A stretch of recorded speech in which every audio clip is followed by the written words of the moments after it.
The heavy oak doors of courtroom 12 groaned open, and Jonathan Matthews felt his entire world collapse. There she was, Amelia, his estranged wife, the woman he had called Barren, the woman he blamed for their childless marriage. Standing in the doorway, glowing in an emerald green maternity dress, her hand resting protectively on a belly so round and full that there was no question. She was 8 months pregnant. The divorce papers slipped from Jonathan's trembling fingers, floating to the floor like broken promises. His lawyer's voice became a distant buzz. The judge's gavel might as well have been striking in another universe.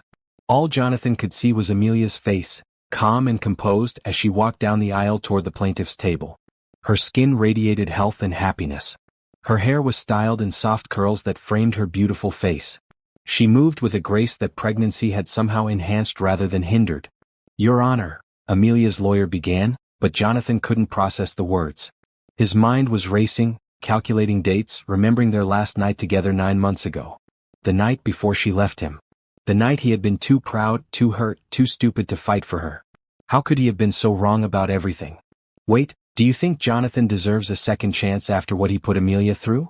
Drop a comment below and let me know if you believe love can truly conquer betrayal like this. And if you're invested in this story, hit that subscribe button because you won't believe what happens next. Jonathan Matthews had built an empire worth $3 billion. He could make decisions that affected thousands of employees without blinking. He had negotiated deals with world leaders and never shown weakness.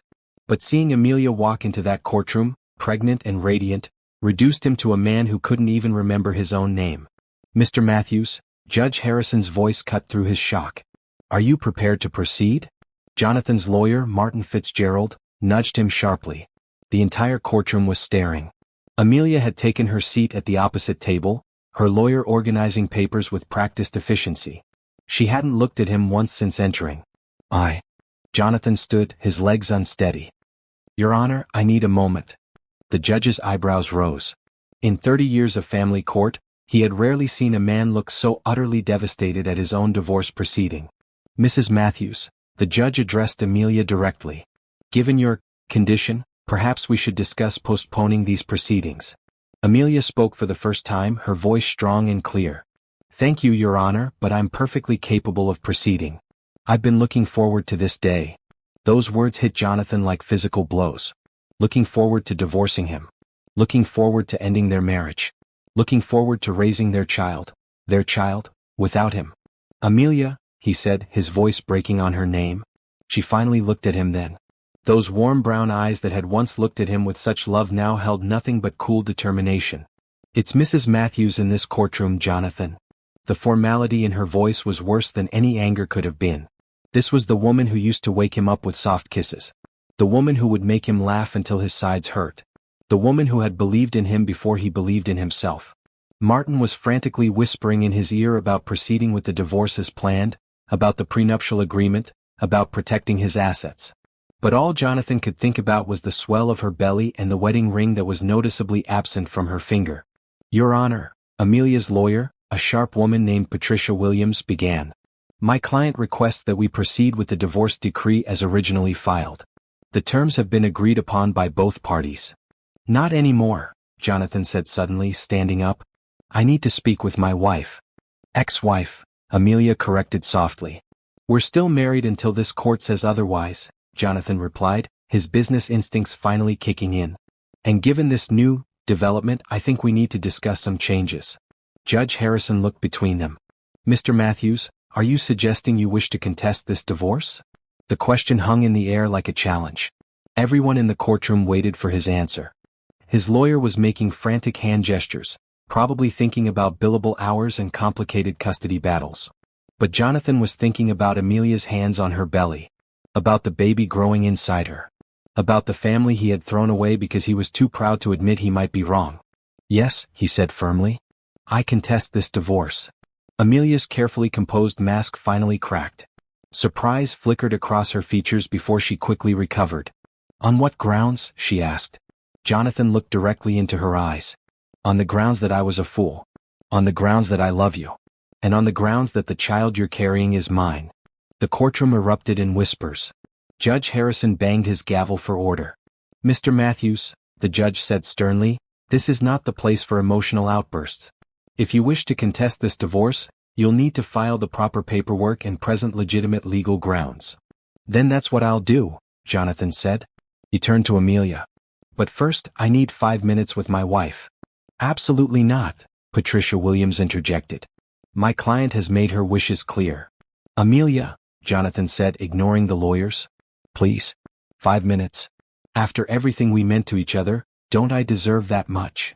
Amelia was quiet for a long moment, her hand moving in slow circles on her belly. Jonathan realized she was calming the baby, and something in his chest twisted painfully. She was already such a natural mother. 5 minutes, she finally agreed. But with witnesses present. Judge Harrison nodded. Court will recess for 15 minutes. You may use conference room B, but a court officer will be present. As they stood to leave, Jonathan caught Amelia's arm gently. She looked down at his hand, then up at his face. Is it mine? He asked quietly. For the first time since she'd entered the courtroom, Amelia's composure completely broke. Tears filled her eyes. How dare you ask me that, she whispered. After everything you said about me. After calling me Barren. After letting your mother treat me like I was broken. How dare you question my faithfulness now? She pulled away from him and walked toward the conference room, her head held high despite the tears on her cheeks. Jonathan followed, his heart pounding. He had 5 minutes to undo 3 years of damage. 5 minutes to save the most important thing in his life. 5 minutes to win back the woman who was carrying his child. 3 years earlier, the grand ballroom of the Marriott was buzzing with Chicago's elite.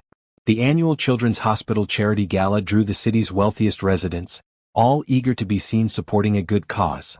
Jonathan Matthews stood near the bar, checking his phone for the 100th time that evening. At 28 he was already worth more than most people would see in 10 lifetimes, but success felt hollow when you had no one to share it with. Excuse me, are you Jonathan Matthews? He looked up to see a woman in a stunning red evening gown approaching. She was African American, with natural hair styled in an elegant updo, and the most genuine smile he had ever seen. Unlike the other women at these events, she wasn't wearing enough jewelry to fund a small country, and there was something refreshingly real about her. Guilty as charged, he said, extending his hand. And you are? Amelia Johnson. I work for the hospital's social services department. Her handshake was firm and confident. I wanted to thank you personally for your donation. The new children's wing is going to help so many families. Jonathan was surprised. Most people who approached him at these events wanted something. An investment, a business deal, an introduction to someone more important. But Amelia seemed genuinely grateful, not calculating. It's my pleasure, he said. Though I have to admit, I usually just write checks and show up for the photo opportunities. I don't really know how the money gets used. Would you like to? Amelia asked. Know how it's used, I mean. I could give you a tour of the current facilities sometime. Show you exactly where your generosity goes. There was no artifice in her offer, no hidden agenda. Just a woman passionate about her work. I'd like that very much, Jonathan said. But right now, would you like to dance? The band is actually pretty good, and I hate to waste this overpriced tuxedo. Amelia laughed, a sound like music. I should probably get back to work. I'm supposed to be networking tonight, convincing rich people to open their wallets. Well, you've already convinced one rich person, Jonathan said with a grin. Consider your work done. Now dance with me. She hesitated for a moment, then nodded. One dance. One dance became 3. 3 became the entire evening. They talked about everything. Her work with children from broken homes, his struggles with taking over the family business so young, their shared love of old movies and terrible reality TV. You're not what I expected, Amelia said as they swayed to a slow song. What did you expect? Someone more cold, I guess. Calculating. Most of the wealthy donors I meet treat charity like a tax write-off. You actually seem to care. I do care, Jonathan said. I just never knew how to show it before. When the evening ended, Jonathan walked Amelia to her car, a modest Honda Civic that looked tiny next to the Bentleys and Ferraris in the parking lot. This was nice, she said, fishing for her keys. Thank you for the dances. What about that tour you mentioned? Jonathan asked quickly. Are you free this weekend? Amelia paused, her hand on the car door. Jonathan, I need to be honest with you. We come from very different worlds. I live in a studio apartment and shop at thrift stores. You probably spend more on dinner than I make in a month. So? Jonathan stepped closer. Some of the best things in life come from different worlds colliding. She studied his face in the parking lot lights. You really mean that, don't you? I really do. Besides, he added with a smile, someone needs to teach me what's really important in life. I have a feeling you might be exactly the person for the job. Amelia smiled back. Saturday at 2 o'clock. Meet me at the main entrance. And Jonathan? Wear jeans. You'll need them where we're going. That Saturday, Amelia gave him the most eye-opening day of his life. She showed him children who had been abandoned, families struggling to pay medical bills, teenagers aging out of foster care with nowhere to go. But she also showed him hope. Kids learning to read, families reuniting, young people finding their way. This is what your money does, she said as they watched a little girl take her first steps after surgery. This is why it matters. Jonathan felt something shift inside his chest. All his life, money had been about power, about winning, about proving himself. But watching that little girl walk, seeing the joy on her parents' faces, he understood for the first time what wealth could really do. Amelia, he said quietly, I want to do more. She turned to look at him, and he saw something in her eyes that made his heart race. I was hoping you'd say that, she said. Their courtship lasted 8 months. Jonathan pursued her with the same determination he brought to business deals, but tempered with a gentleness he didn't know he possessed. He learned to appreciate simple pleasures. Walks in the park, coffee shop conversations, movie nights on her tiny couch. Amelia, in turn, opened his eyes to a world beyond profit margins and board meetings. I love you, he told her on a snowy evening in December, standing outside her apartment building. I love you too, she replied and kissed him as snowflakes fell around them. He proposed 3 months later with his grandmother's ring, a simple solitaire that had been in his family for generations. It's not about the size of the diamond, he said as he knelt in the children's hospital garden where they'd shared their first real conversation. It's about the promise. I promise to love you, to respect you, to build a life with you that matters. Yes, Amelia said through happy tears. Yes to all of it. Their wedding was small by Matthew's family standards, held in the same hospital garden where he'd proposed. Amelia wore her grandmother's white lace dress, altered to fit perfectly. Jonathan's mother disapproved of almost everything about the ceremony, but Jonathan didn't care. As he watched Amelia walk down the aisle, he knew he was the luckiest man alive. I can't wait to start our life together, he whispered as they danced their first dance as husband and wife. Neither can I, Amelia whispered back. I can't wait to fill our house with love and laughter and maybe someday. Someday, he prompted. Someday, little feet running through those big empty rooms. Jonathan spun her around, both of them laughing with pure joy. I can't think of anything I want more. If only they had known then how much pain that dream would cause them both. 1 year into their marriage, the honeymoon period began to crack under the weight of expectation. It started small, innocent questions from friends and family about when they might hear the patter of little feet. But as months passed without any announcement, the questions became more pointed, the pressure more intense. You know, dear, Jonathan's mother, Margaret Matthews, said during one of their monthly dinners, your biological clock is ticking. Women your age need to start thinking seriously about children. Amelia, who was 26, nearly choked on her wine. We're thinking about it, Mrs. Matthews. We're just enjoying being newlyweds for now. Enjoying yourselves is all well and good, Margaret continued, cutting her salmon with surgical precision, but the Matthews family has certain expectations. Jonathan is the only heir to the family business. We need continuity. Jonathan reached for Amelia's hand under the table, squeezing gently. Mother, we'll have children when we're ready. Will you though? Margaret's gaze was sharp. I've been reading about career women who wait too long. Fertility declines significantly after 25. I'm 26, not 46, Amelia said, her voice strained but polite. Exactly my point. Time is not on your side. The drive home was tense.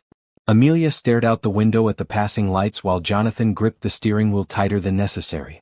I'm sorry about her, he finally said. She means well, but she doesn't understand boundaries. Does she, Jonathan? Mean well? Amelia turned to look at him. Because it feels like she thinks I'm some kind of broodmare whose only purpose is producing Matthew's heirs. That's not fair. She's just traditional. Traditional is wanting grandchildren. What she's doing is treating me like a failure because I'm not pregnant yet. Jonathan pulled into their driveway, a sprawling estate that had intimidated Amelia when she first saw it. Now it just felt empty and cold. Maybe we should start trying, he said quietly. Officially, I mean. We've been married a year. It wouldn't be crazy to start a family. Amelia looked at him in the dim light of the garage. Is that what you want? Or is that what your mother wants? "I want what you want," Jonathan said, but there was something in his voice that suggested the pressure was getting to him too. That night, they made love with a new kind of intensity, born not just from passion but from purpose. Amelia found herself analyzing every sensation, wondering if this would be the time, if their child was being created in these moments. But months passed and nothing happened. "Maybe we should see a doctor," Amelia suggested after 6 months of trying. "Just to make sure everything is okay." Dr. Sarah Henderson was kind and thorough. She ran every test imaginable on both of them. Blood work, ultrasounds, genetic screenings. The results were frustratingly normal. "Both of you are perfectly healthy," she assured them during their follow-up appointment. "Sometimes it just takes time. Stress can be a factor, and I understand you're both under some pressure from family." "What kind of stress?" Jonathan asked. "Any kind. Work stress, family pressure, even the stress of trying to conceive can interfere with conception. My advice is to relax and let it happen naturally." But relaxing became impossible as the pressure mounted. Margaret's comments became more frequent and pointed. At business dinners, colleagues would ask Jonathan when he planned to expand his family, making jokes about the next generation of Matthew's leadership. "The board is starting to ask questions," his business partner, Thomas Richardson, mentioned casually during a meeting. "Some of the older members are concerned about succession planning." "I'm 29, Tom. I'm hardly at death's door." "No, but they want to see stability. A family man is seen as more reliable, more committed to building something lasting." Even Amelia's friends began to offer unsolicited advice. Everyone had a story about someone who tried for years before getting pregnant, or suggestions about fertility treatments, or recommendations for specialists. "Have you tried acupuncture?" her friend Jessica asked over lunch. "My cousin swears it worked for her." "Maybe you're trying too hard," suggested another friend. "You should just relax and let it happen." Amelia began to dread social gatherings, knowing that someone would inevitably ask about children. She started making excuses to avoid family dinners with Margaret, and she could see the strain affecting Jonathan. "My mother asked me if we'd considered fertility treatments," he told her one evening as they sat in their vast living room, the space between them feeling like an ocean. "What did you tell her?" "I told her it was none of her business. But Amelia, maybe we should consider it. If there's something we can do to help." "Help with what?" "The doctor said we're fine." "I know, but if there are options." Amelia stood up abruptly. "I'm not broken, Jonathan. I don't need to be fixed." "That's not what I meant." "Isn't it?" "Because that's what it feels like. Like everyone thinks there's something wrong with me. Like I'm failing at the one job I'm supposed to be able to do naturally." Jonathan reached for her, but she stepped back. "I need some air," she said, and walked out onto their terrace. Standing in the cool night air, Amelia felt the weight of everyone's expectations pressing down on her.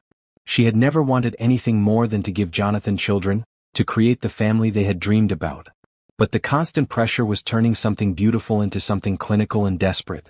Jonathan joined her outside, wrapping his arms around her from behind. "I'm sorry," he said quietly. "I never wanted this to become something that stressed you out." "I know.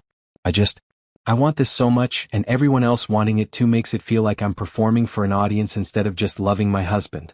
"Then let's stop," Jonathan said. "Let's stop trying so hard. Let's stop listening to everyone else. Let's just be us."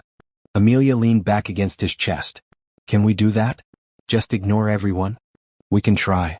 For a few weeks, they managed to recapture some of their early happiness.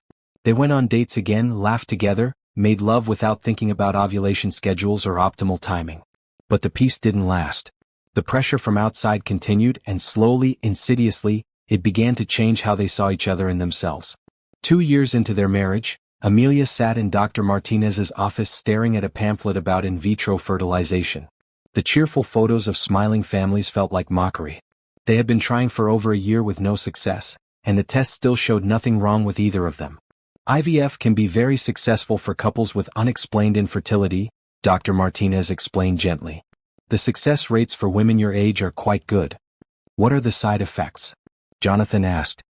He sat rigidly in his chair, looking like he was negotiating a hostile takeover rather than discussing having a baby. "Hormonal changes, mood swings, physical discomfort from the injections. It's not easy, but many couples find it worthwhile." Amelia felt like she was drowning. 2 years ago, she had been a confident woman with a career she loved and a husband who adored her. Now she felt like a failure, like her body was betraying her, like everyone was waiting for her to prove her worth by producing a child. I need to think about it, she said quietly. Of course. Take all the time you need. But time was exactly what everyone kept telling her she didn't have. At 27, she felt ancient according to Margaret's constant reminders about declining fertility. The first IVF cycle was a nightmare. The hormone injections made Amelia feel like an emotional hurricane. She cried at commercials, snapped at coworkers, and felt completely out of control in her own body. Jonathan tried to be supportive, but she could see the stress wearing on him too. Maybe I should take some time off work, she suggested one evening as she prepared another injection. Maybe that would be good, Jonathan agreed. Less stress might help. But staying home only made things worse. Amelia had nothing to distract her from the constant monitoring, the blood tests, the ultrasounds, the waiting. She began to feel like her entire identity had been reduced to her reproductive system. The first cycle failed. It's very common for the first attempt not to work, Dr. Martinez assured them. Many couples need multiple cycles. Margaret's reaction was less understanding. Perhaps you should consider seeing a specialist, she suggested during dinner. Someone with more experience in difficult cases. Difficult cases? Amelia repeated, her voice dangerously quiet. Well, dear, you have been trying for quite some time now. Mother, Jonathan warned. I'm just saying that perhaps it's time to explore all options. There are specialists who work specifically with women who have challenges. Amelia excused herself to the bathroom, where she sat on the cold tile floor and tried not to scream. When she returned, she found Margaret and Jonathan deep in conversation about fertility clinics and success rates. I think we should try Dr. Williams at Northwestern, Margaret was saying. She has excellent results with older mothers. I'm 27, Amelia said flatly. Yes, but in fertility terms. In fertility terms, I'm still young. In fertility terms, there's nothing wrong with me. In fertility terms, this is completely normal. Amelia, Jonathan said softly, maybe we should at least consider getting a second opinion. Something broke inside her then. The way he sided with his mother, the way he looked at her like she was the problem that needed solving. The second IVF cycle was even worse. Amelia's body reacted badly to the increased hormone doses. She gained weight, her skin broke out, and she felt like a stranger in her own body. Jonathan worked longer hours, claiming he needed to focus on a big deal, but Amelia suspected he just couldn't handle being around her emotional volatility. You're different, he said one night when she confronted him about his absence. I'm on massive doses of hormones trying to get pregnant with your child. Of course I'm different. I know, and I'm grateful for everything you're going through. But sometimes I feel like I don't know you anymore. Sometimes I feel like I don't know me anymore either. The second cycle failed too. The night they got the results, Amelia found Jonathan in his study, staring at his computer screen. She could hear Margaret's voice through his phone, offering more suggestions about specialists and alternative treatments. What did the doctor say? Margaret asked. The same thing. Nothing's wrong. It just didn't work. Maybe it's time to consider that there might be something wrong that they're not finding. Some women simply aren't meant to carry children. Amelia felt like she'd been slapped. She waited for Jonathan to defend her, to tell his mother that was cruel and unfair. Instead, he sighed heavily. Maybe you're right. Maybe we need to accept that this might not happen for us. I'm sure you could find a lovely surrogate. There are agencies that specialize in finding appropriate women. You wouldn't have to put Amelia through any more of this stress. That's not a bad idea. Let me think about it. Amelia backed away from the door, her heart pounding. Jonathan was discussing replacing her like a broken appliance. Margaret was talking about finding another woman to carry his children. And he was considering it. She went upstairs and began packing. What are you doing? Jonathan asked when he found her an hour later, suitcase open on their bed. I'm leaving. What? Because of the IVF? We can try again or look into other options. Like surrogacy? Amelia's voice was ice. Jonathan had the grace to look ashamed. You heard that. I heard you agreeing with your mother that I'm defective. I heard you discussing replacing me with someone who can actually do what women are supposed to do. That's not what I meant. Isn't it? Because that's exactly what it sounded like. Amelia, please. Don't do this. We can work through this. She looked at him, this man she had loved so completely, and saw a stranger. When did you stop fighting for me, Jonathan? When did you stop believing in us? I haven't stopped. Yes, you have. You've started believing your mother's poison.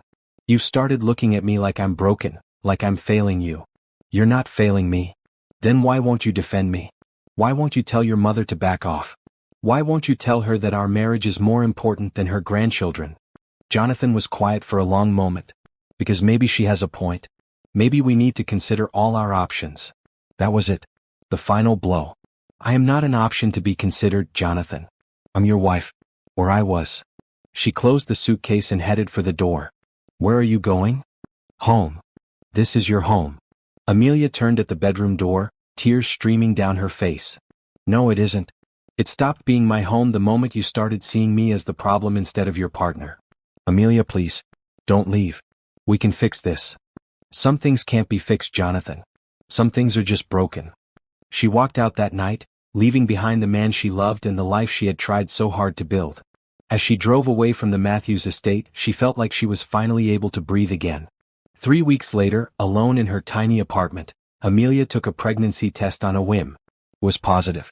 Amelia stared at the pregnancy test for a full 10 minutes, certain her eyes were playing tricks on her. 2 pink lines. Clear as day. After months of negative tests, of hormone treatments, of feeling like her body was broken, she was pregnant. Naturally. Easily. Completely unexpectedly. She was living in a small apartment across town from the Matthews estate, a place she had found quickly when she left Jonathan. It was nothing like the luxury she had grown accustomed to during their marriage, but it felt like home in a way the mansion never had. Here she could make decisions without consulting anyone. Here she could eat cereal for dinner and watch reality TV without judgment. But now, sitting on her bathroom floor with the test in her hands, she felt the weight of the most important decision of her life. Should she tell Jonathan? Her first instinct was yes. He was the father. He had a right to know. They had wanted this baby desperately, had put their marriage through hell trying to conceive. But then she remembered his words about surrogacy. About finding someone else to carry his children. About how maybe she simply wasn't meant to have children. The pain of his betrayal was still fresh, still sharp enough to take her breath away. Amelia made an appointment with Dr. Henderson, needing confirmation before she made any decisions. Congratulations, Dr. Henderson said with a warm smile. You're about 6 weeks along. Everything looks perfectly normal. How is this possible? We tried for so long and now. Stress is a powerful factor in fertility. Sometimes when couples stop the pressure of trying, when they remove the clinical aspect, nature finds a way. Your body was probably just waiting for you to relax. Relaxing. Amelia almost laughed. Leaving her husband, starting over alone, rebuilding her entire life. Somehow that had been more relaxing than staying in her marriage. Over the next few weeks, Amelia found herself settling into a routine. She had returned to work at the hospital's social services department, grateful for the distraction and the income.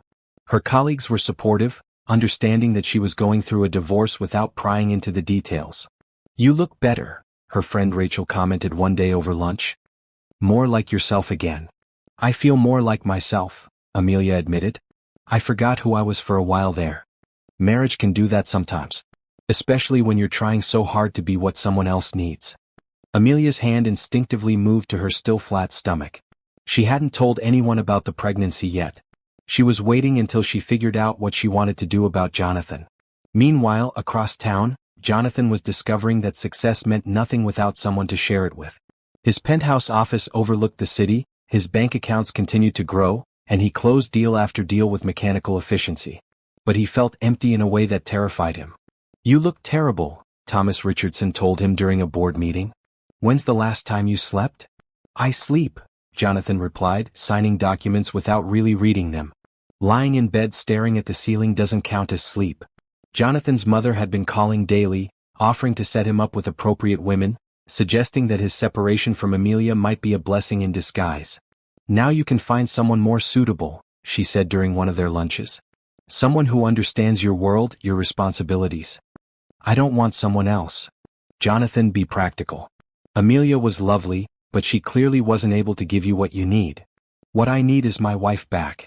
Your soon-to-be ex-wife who couldn't conceive after 2 years of marriage. Sometimes we have to accept that our first choices aren't our best choices. Jonathan stopped going to family dinners after that conversation. He spent his evenings in his empty house, walking through rooms that echoed with memories of Amelia's laughter. Her presence was everywhere. The kitchen where she used to cook dinner while dancing to music, the living room where they would curl up to watch movies, the bedroom where they had loved each other so completely. He tried dating once, accepting a setup from a colleague.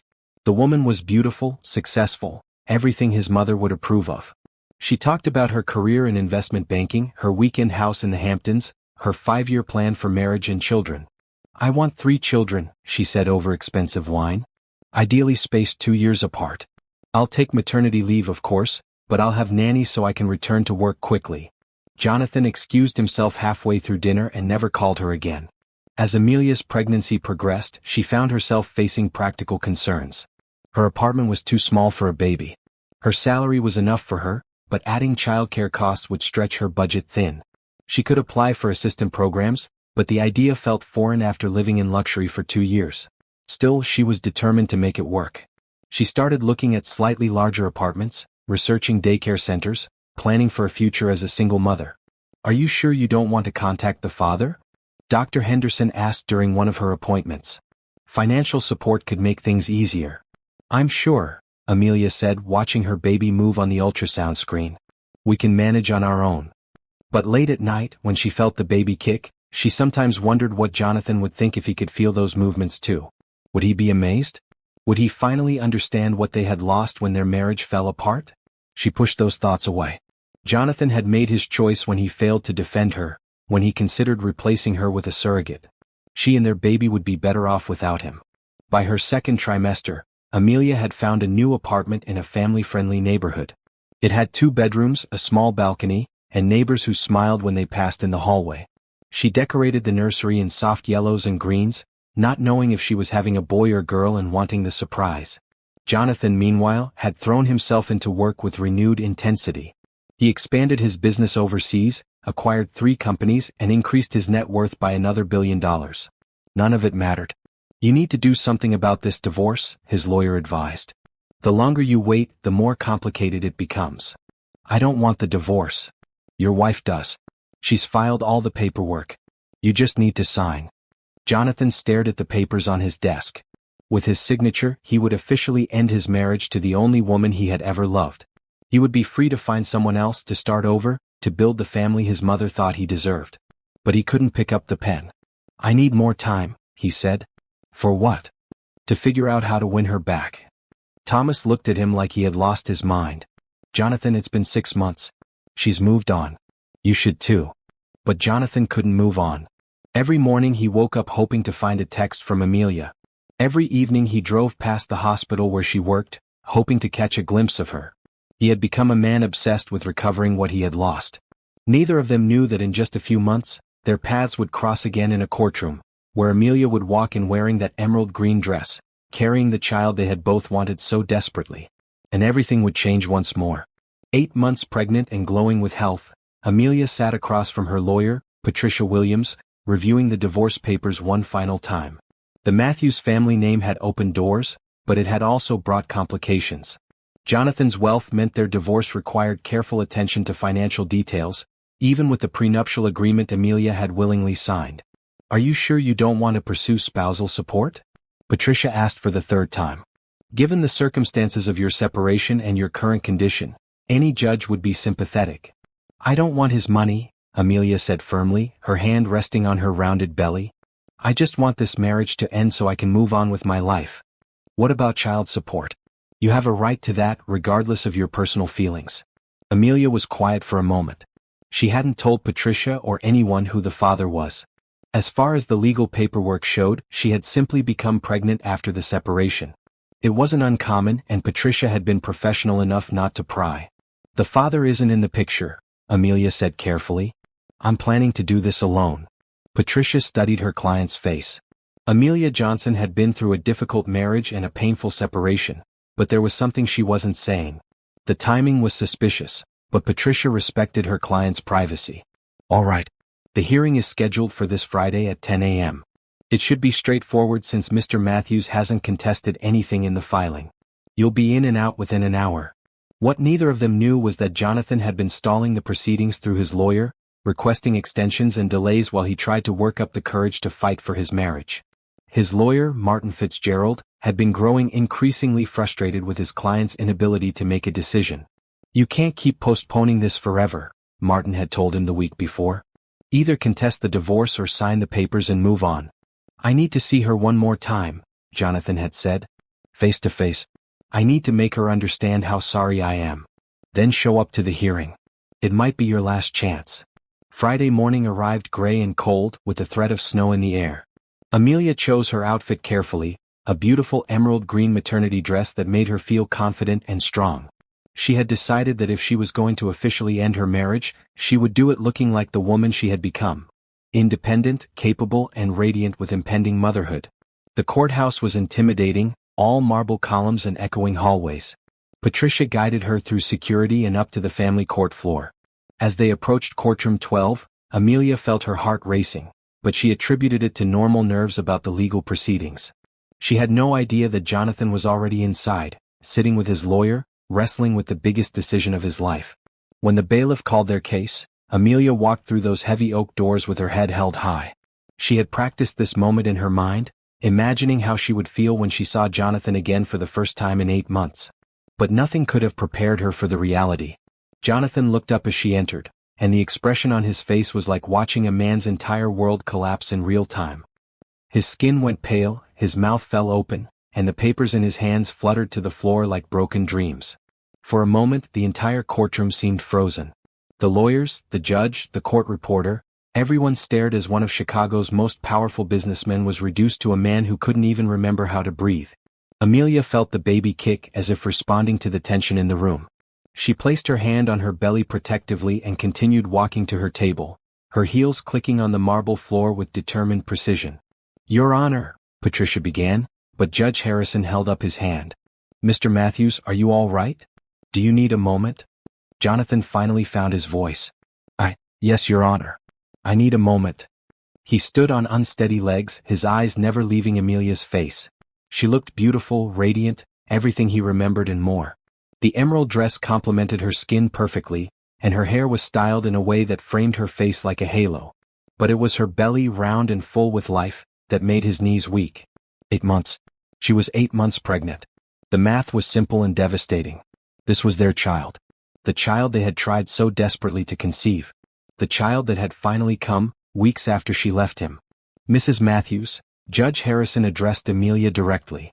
"Given your condition, perhaps we should reschedule these proceedings." "Thank you, Your Honor, but I'm perfectly fine to proceed," Amelia replied, her voice steady despite the chaos she could see in Jonathan's face. "I've been looking forward to this day." Those words hit Jonathan like a physical blow. Looking forward to divorcing him. Looking forward to ending their marriage. Looking forward to raising their child without him. "Amelia," he said, her name breaking on his lips. She looked at him, then really looked at him, and he saw something in her eyes that gave him hope. Surprise. She was surprised by his reaction. Which meant she hadn't expected him to be here. "You filed for this divorce," he said quietly. "You didn't think I'd show up to fight for us?" "Us?" Amelia's voice was sharp. "There is no us, Jonathan. There hasn't been an us since you decided I was defective." "I never said that." "You didn't have to." Martin was frantically whispering in Jonathan's ear about proceeding with the divorce, about the prenuptial agreement, about protecting his assets. But all Jonathan could see was the woman he loved, carrying their child, preparing to walk out of his life forever. "Your Honor," he said suddenly, standing up straight, "I contest this divorce." The words hung in the air like a challenge. Amelia's carefully composed expression cracked, showing a flash of the emotion she was trying so hard to hide. "On what grounds?" she asked. Jonathan looked directly into her eyes, the brown eyes that had once looked at him with such love. "On the grounds that I was wrong. On the grounds that I failed you as a husband. And on the grounds that you're carrying my child." The courtroom erupted in whispers. Patricia was on her feet, objecting to something. Martin was trying to get Jonathan to sit down and shut up. But Judge Harrison was looking between the two of them with the expression of a man who had seen too many broken marriages to ignore what he was witnessing. "Mr. Matthews," he said sternly, "this is not the place for emotional declarations. If you wish to contest this divorce, you'll need to file the proper paperwork." "Then I'll file it," Jonathan said. "But first, I need 5 minutes with my wife." "Absolutely not," Patricia interjected. "My client has made her wishes clear." Jonathan ignored the lawyers and focused entirely on Amelia. 5 minutes? After 3 years of marriage, after everything we meant to each other, don't I deserve that much? Amelia was quiet for a long moment, her hand moving in protective circles on her belly. Jonathan watched the movement, realizing she was calming their baby, and felt something break open in his chest. 5 minutes, she finally agreed. But with witnesses. As they prepared to leave for the conference room, Jonathan caught her arm gently. "Is it mine?" he asked quietly. The question shattered Amelia's composure completely. Tears filled her eyes as she looked at him with a mixture of hurt and fury. "How dare you?" she whispered. "After everything you said about me being barren. After letting your mother treat me like I was broken. After discussing finding someone else to carry your children. How dare you question my faithfulness now?" She pulled away from him and walked toward the conference room, leaving Jonathan to follow with the weight of his mistakes crushing down on him. He had 5 minutes to undo years of damage. 5 minutes to save his marriage and meet his child. 5 minutes to prove he was worthy of the second chance he didn't deserve. The clock was ticking. Don't you think it's ironic how the very thing Jonathan claimed Amelia couldn't give him was growing inside her all along? Sometimes the universe has a twisted sense of justice. What do you think Amelia should tell him in this conference room? Let me know in the comments, and if you're as invested in this story as I am, make sure to subscribe because this confrontation is about to get intense. The conference room was sterile and cold, with fluorescent lights that made everything look harsh and unforgiving. Amelia sat across from Jonathan, a court officer standing discreetly by the door. Patricia Williams sat beside her client, while Martin Fitzgerald flanked Jonathan, both lawyers ready to intervene if emotions got too high. 5 minutes, the court officer announced. Starting now. Jonathan looked at Amelia, really looked at her for the first time in 8 months. She was more beautiful than he remembered, pregnancy giving her a glow that made her seem to radiate light. But her eyes were guarded, protecting herself from more hurt. "The baby is mine," he said quietly. It wasn't a question this time. "Yes," Amelia replied simply. "When did you find out?" 3 weeks after I left you." Jonathan did the math quickly. She had been pregnant when she walked out. Pregnant when he was discussing surrogacy with his mother. Pregnant when he failed to defend her, failed to fight for their marriage. "Why didn't you tell me?" Amelia's laugh was bitter. "Tell you what, exactly? That the wife you considered defective was actually carrying your child? That my broken body had managed to do what you thought it couldn't? I never thought you were defective. Didn't you? Because that's how you treated me. That's how you let your mother treat me. My mother." Jonathan started, then stopped. There was no defending Margaret's behavior. "You're right. I failed you. I failed us." "Yes, you did."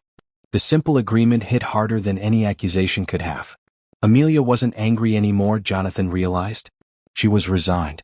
She had moved past their marriage, past him, past the pain he had caused. "I want to be involved," he said desperately.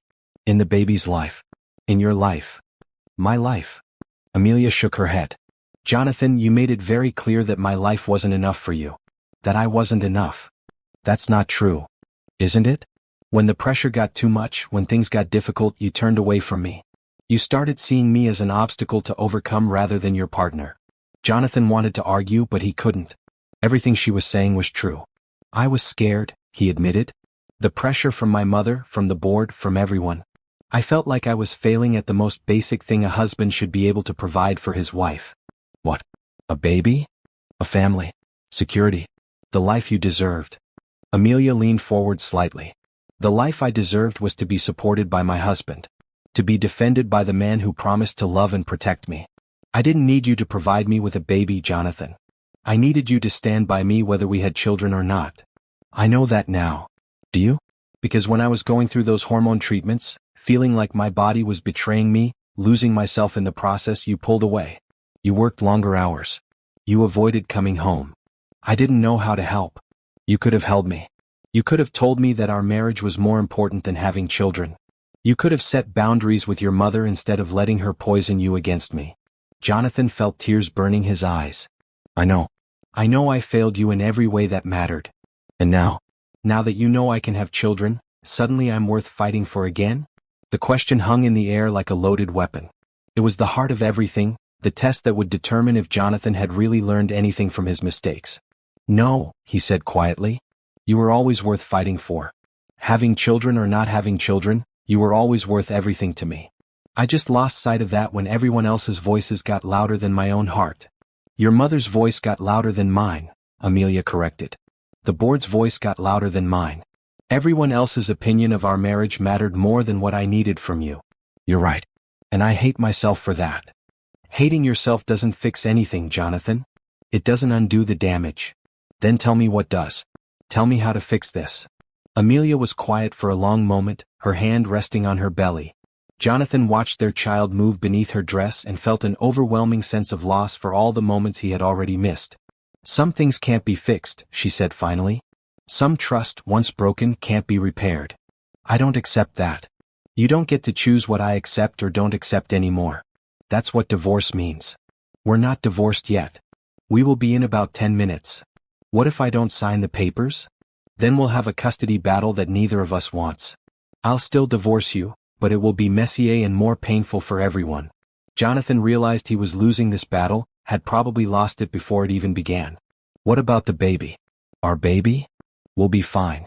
I have a good job, a nice apartment, friends who support me. We don't need your money. I don't care about the money.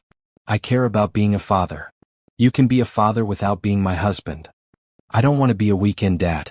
I don't want to miss bedtime stories and first steps and all the little moments that matter. Then you should have thought about that before you let your mother convince you that I was the problem. The court officer cleared his throat. 2 minutes remaining. Jonathan felt panic rising in his chest. Amelia, please. I know I don't deserve it, but give me a chance to prove I've changed. How? How exactly have you changed, Jonathan? What's different now besides knowing that I'm pregnant?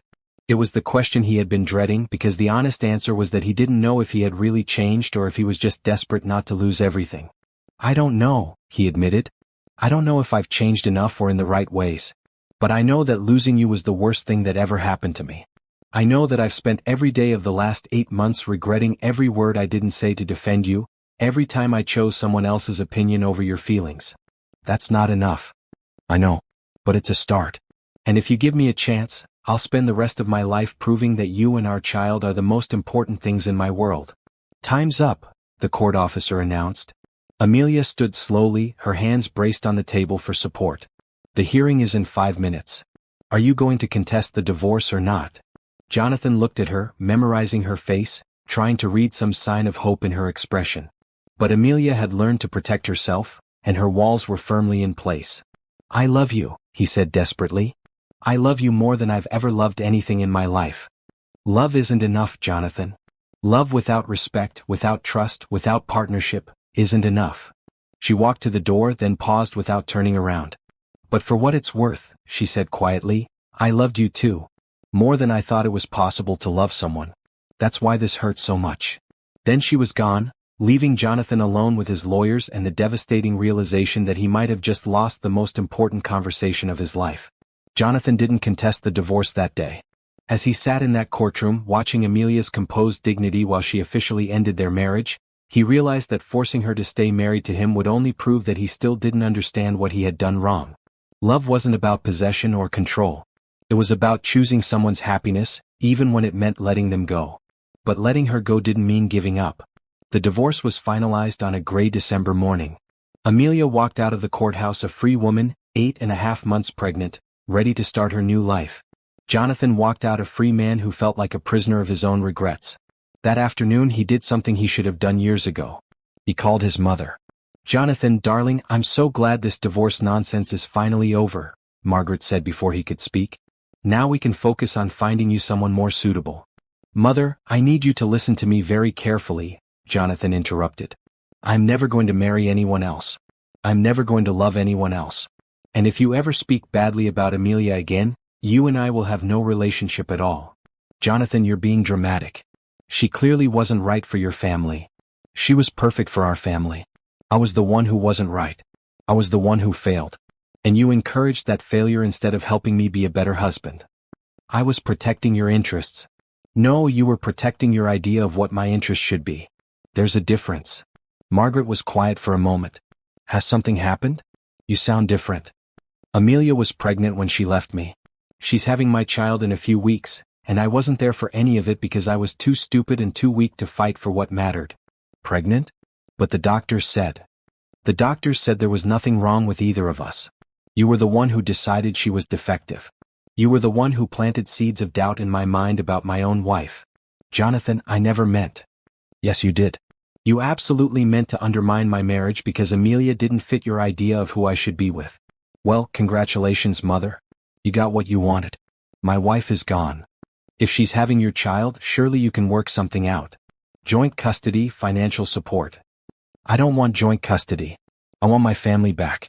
And I'm going to spend however long it takes proving that I deserve it.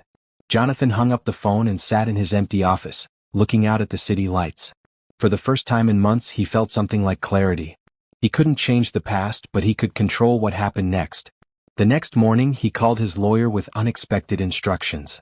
I want to set up a foundation, he told Martin. For single mothers. Full funding for education, childcare, healthcare, housing assistance. Everything they need to build stable lives for themselves and their children. That's a significant financial commitment, Jonathan. Are you sure this is the right time for such a major philanthropic venture? It's exactly the right time. And I want it named after Amelia. Your ex-wife? Jonathan, I think you need to talk to someone about healthy ways to process this divorce. The woman I love is about to become a single mother because I failed her as a husband. The least I can do is try to make life easier for other women in her situation. But the foundation was just the beginning. Jonathan began showing up at the hospital where Amelia worked, not to see her, but to volunteer. He started in the children's ward, reading stories and playing games with kids who were stuck in the hospital during the holidays. Mr. Matthews, one of the nurses said, recognizing him. Are you here to see someone? I'm here to help, he said simply. Whatever you need. Word spread quickly through the hospital that Jonathan Matthews, Billionaire CEO, was volunteering his time in the children's ward. Some staff members were skeptical, assuming it was a publicity stunt. But as days turned into weeks and Jonathan kept showing up regardless of media attention, their skepticism faded. He's actually really good with the kids, one nurse told Amelia during a chance encounter in the elevator. Patient, gentle. Yesterday he spent 2 hours teaching a little boy how to play chess. Amelia was 9 months pregnant now, officially on maternity leave, but she still came to the hospital for prenatal appointments. Hearing about Jonathan's volunteer work stirred complicated emotions she was trying hard to suppress. Meanwhile, Jonathan was learning things about himself he had never known. He discovered that he was naturally good with children, that he found genuine joy in their laughter and amazement at their resilience. He started bringing books and games from home, and before long he was funding improvements to the entire children's wing. Why are you doing this? Dr. Sarah Henderson asked him one day. She had been Amelia's fertility doctor and knew the complicated history. Because it's the right thing to do, Jonathan replied. And because I want to be the kind of man who deserves a second chance, even if I never get one. News of the foundation and Jonathan's volunteer work began spreading through Chicago's social circles.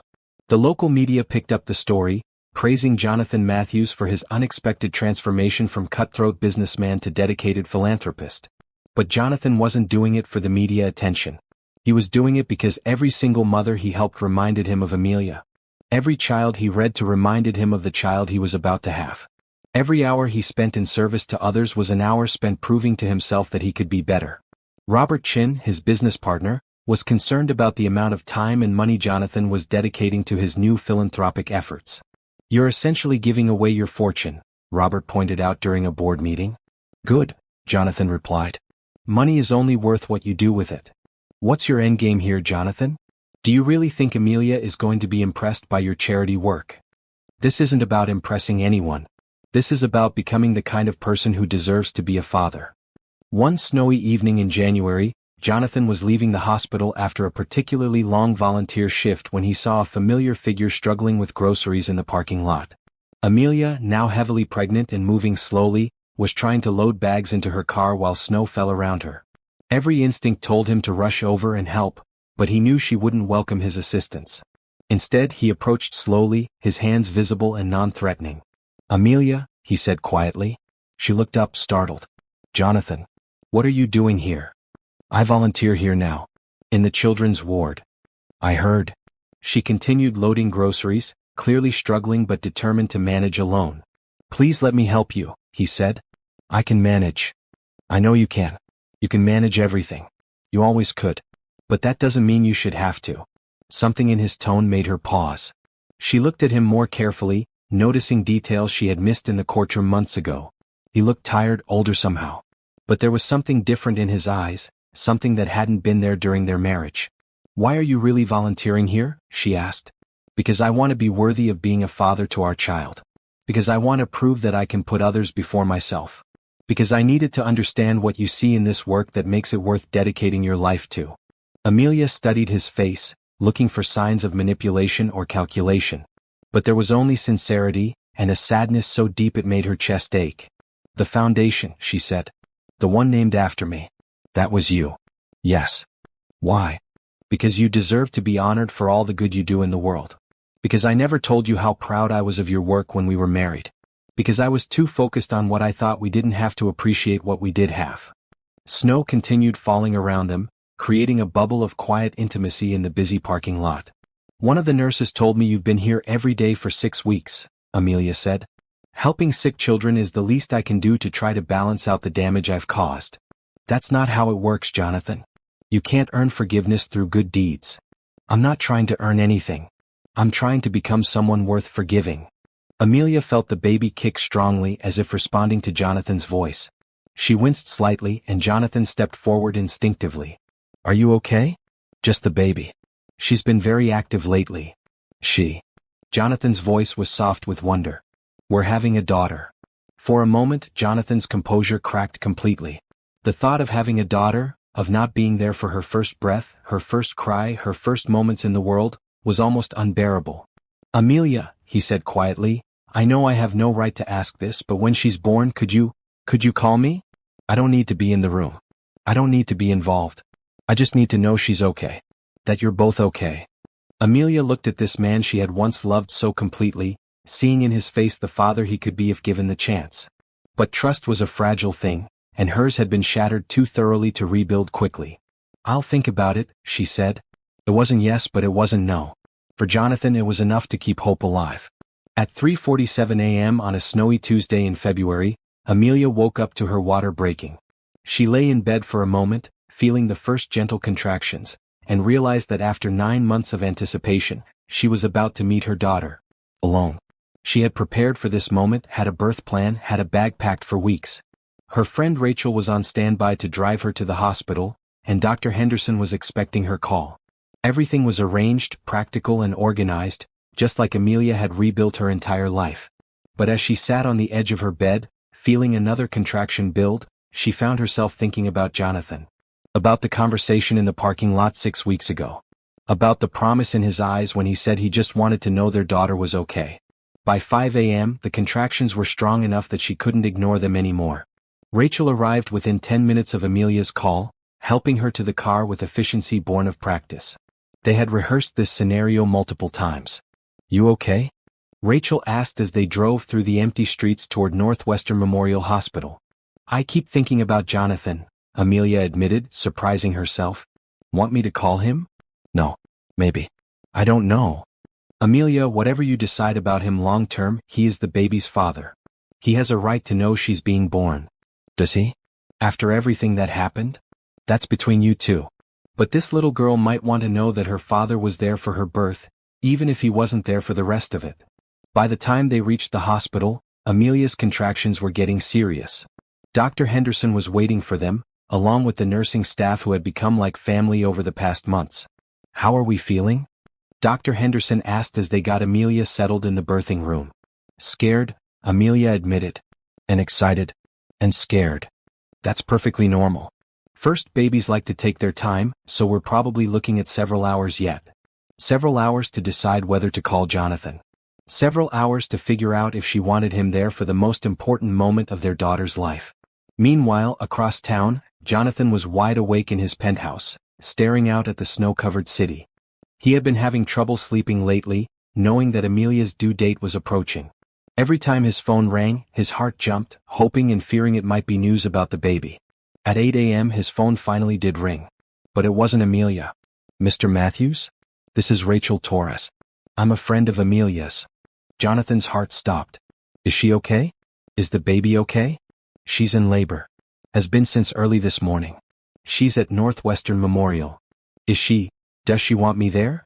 She hasn't decided yet. But I thought you should know. Jonathan was already reaching for his clothes. What room? Labor and delivery room 314. But Jonathan? If you come for the right reasons. Not to win her back, not to prove a point.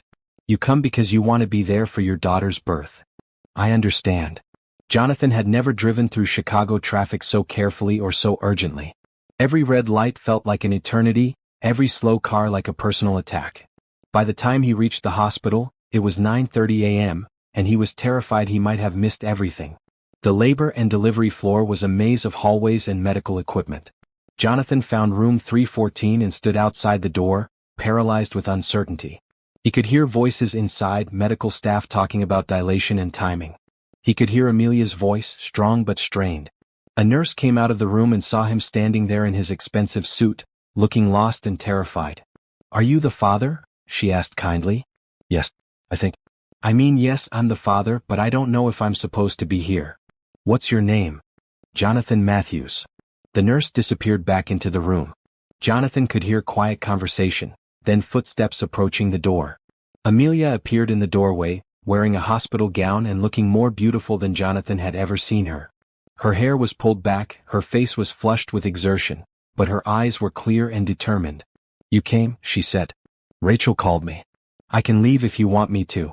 Amelia studied his face, seeing the fear and hope warring in his expression. "Are you here for me or for her?" "For her," Jonathan said without hesitation. "For our daughter. You don't owe me anything, Amelia. But she deserves to have her father here when she's born." Another contraction hit and Amelia gripped the doorframe. Jonathan instinctively reached out to support her, then caught himself. "Can I help?" he asked quietly. "I don't know," Amelia said honestly. "I don't know if I can handle having you here and focus on what I need to do." "Then tell me what you need. If you need me to leave, I'll leave. If you need me to stay in the waiting room, I'll wait. If you need me to hold your hand, I'll hold your hand. Whatever you need." Amelia looked at him for a long moment, seeing something in his face that gave her hope. Not hope for their marriage, but hope that he might actually be the father their daughter deserved.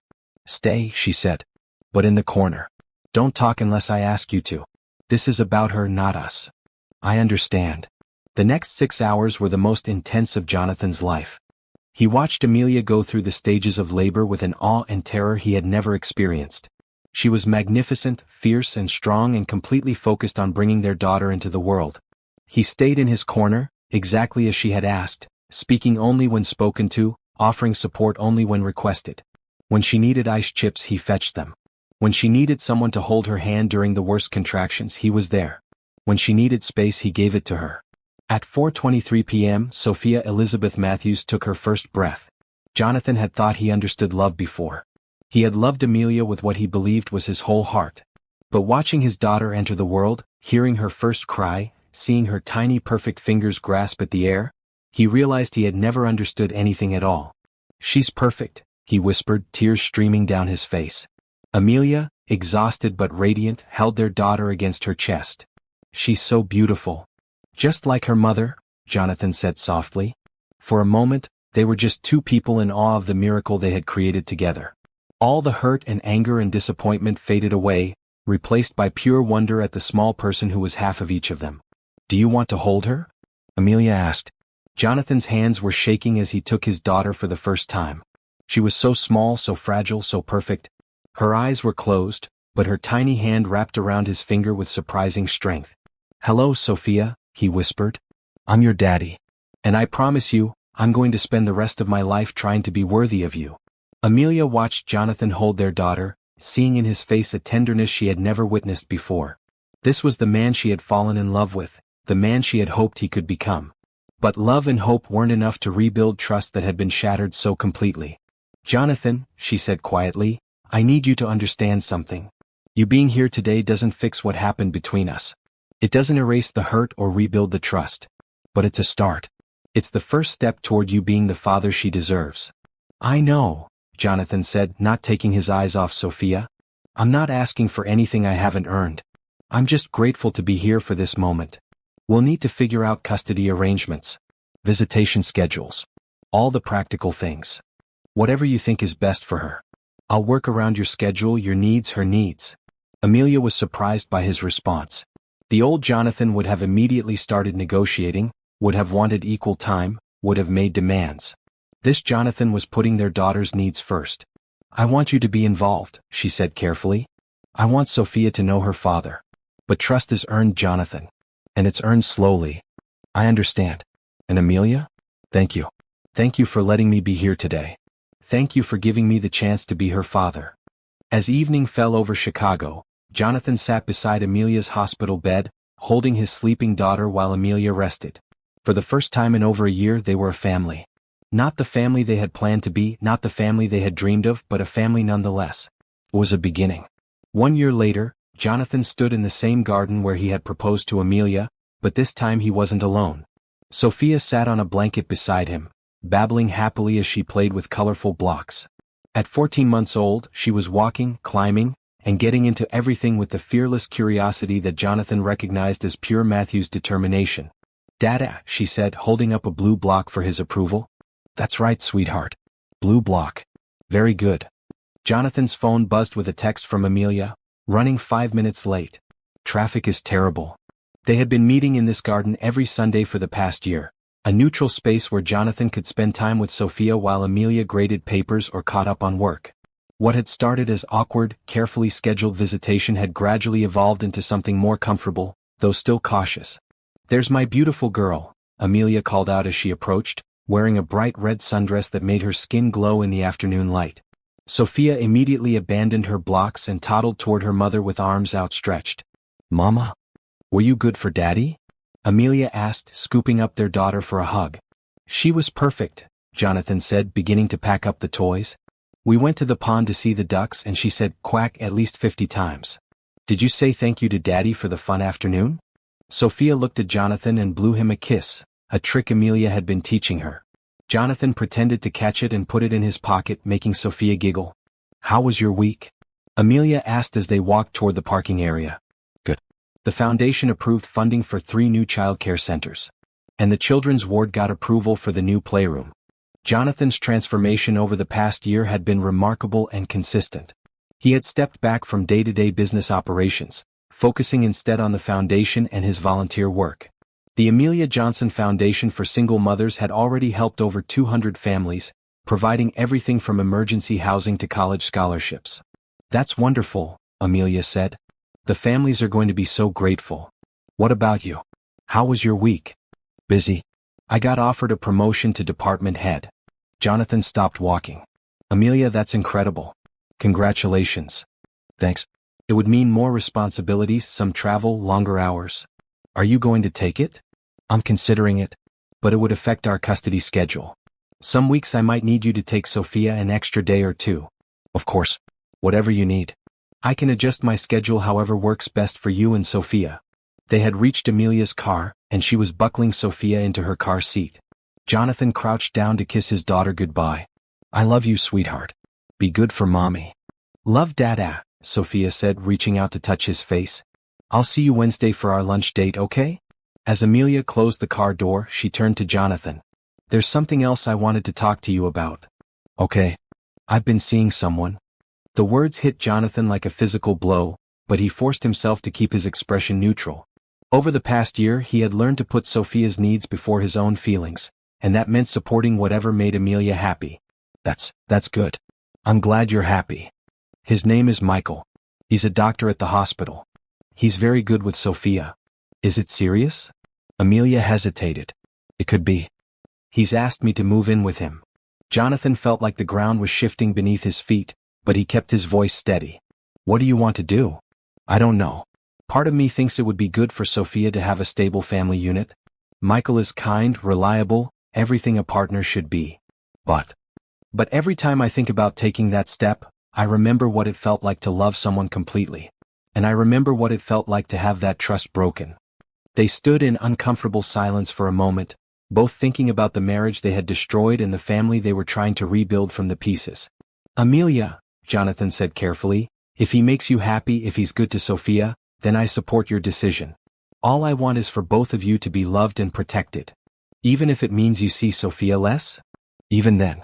Her happiness comes first. Always." Amelia studied his face, looking for signs of resentment or manipulation. But she saw only sincerity and a sadness so deep it made her chest ache. "The man who's saying this to me now," she said quietly, "is the man I thought I was marrying 3 years ago. I'm trying to be the man you deserve then. I know. I see it every day in how you are with Sophia, in the work you're doing, in how you treat me even though I divorced you. You divorced the man I was, not the man I'm trying to become. Jonathan. Amelia started, then stopped. There was something in his eyes, a question he was afraid to ask. What is it? Do you think, is there any chance that someday when you feel ready, when you feel like you can trust again, is there any chance for us? The question hung between them like a bridge neither was sure they were ready to cross. I don't know, Amelia said honestly. The woman who loved you before was naive. She believed that love was enough to overcome anything. I'm not that woman anymore. I know. And I'm not asking you to be. I'm asking if the woman you are now could ever love the man I'm becoming. Amelia looked at him for a long moment, seeing in his face all the growth and change of the past year. Ask me again in 6 months. 6 months? If you're still the man you are today in 6 months, if you're still putting Sophia first, still doing the work, still treating me with respect even when it's hard, then ask me again. Jonathan felt hope bloom in his chest for the first time in over a year. And you'll consider it? I'll consider it. But Jonathan, I need you to understand something. If we ever try again, it won't be the same marriage we had before. I won't be the same wife I was before. I have boundaries now. I have expectations. I know my worth. I wouldn't want you to be the same. I fell in love with a strong, independent woman. I was just too insecure to appreciate that strength when I had it. Sophia started fussing in her car seat, ready to go home. I should get her back for her nap, Amelia said. Of course. I'll see you both Wednesday. As Amelia drove away, Jonathan stood in the garden where his marriage had begun, where his fatherhood had started, where his second chance might be taking root. The future was uncertain, but for the first time in years, it was filled with possibility. 6 months later, on a beautiful autumn afternoon, Jonathan found himself back in that same garden with Amelia and Sophia. But this time he wasn't just visiting. This time he was asking the most important question of his life. Amelia Johnson, he said, getting down on one knee while Sophia played nearby, will you marry me? Again? In his hand was a new ring, not his grandmother's solitaire, but something they had chosen together. A symbol of the new marriage they were building, based on mutual respect, hard-won trust, and the kind of love that chose commitment every single day. Yes, Amelia said, tears streaming down her face. Yes, I'll marry you again. As Jonathan slipped the ring onto her finger, Sophia toddled over and threw her arms around both of her parents, somehow understanding that this was a moment of joy and celebration. They were married 3 months later in a small ceremony at the Children's Hospital, surrounded by the families they had helped through the foundation and the children Jonathan read to every week. Sophia was the flower girl, toddling down the aisle in a tiny yellow dress, throwing petals with enthusiastic abandon. I promise, Jonathan said as they exchanged vows, to choose you in our family every single day. To defend you, support you, and love you not just in the easy moments, but especially in the hard ones. I promise, Amelia replied, to trust in the man you've become while never forgetting the lessons that brought us here. To build with you a marriage based on partnership, respect, and the kind of love that grows stronger through adversity. 2 years later, as Amelia rocked their second daughter to sleep while Jonathan helped Sophia with a puzzle, she reflected on the long journey that had brought them back to each other. It hadn't been easy. Trust, once broken, required constant tending to stay strong. But they had learned that love without respect was fragile, while love built on mutual admiration and partnership could weather any storm. Daddy, Sophia said looking up from her puzzle, tell me the story about when I was born. Again? Jonathan asked with a smile. I just told you that story yesterday. I like it. Tell me about how Mommy was brave and you were scared. Well, Jonathan began, settling into his chair, it was a snowy day in February, and your mommy was the bravest person in the whole world. As Jonathan told their daughter the story of her birth, Amelia smiled, knowing that Sophia would grow up understanding that love was a choice, that families could be rebuilt, and that sometimes the most beautiful endings came from the most painful beginnings. The Matthews family had learned that true love wasn't about perfection. It was about choosing each other again and again, through all of life's imperfect moments. And they chose each other every single day.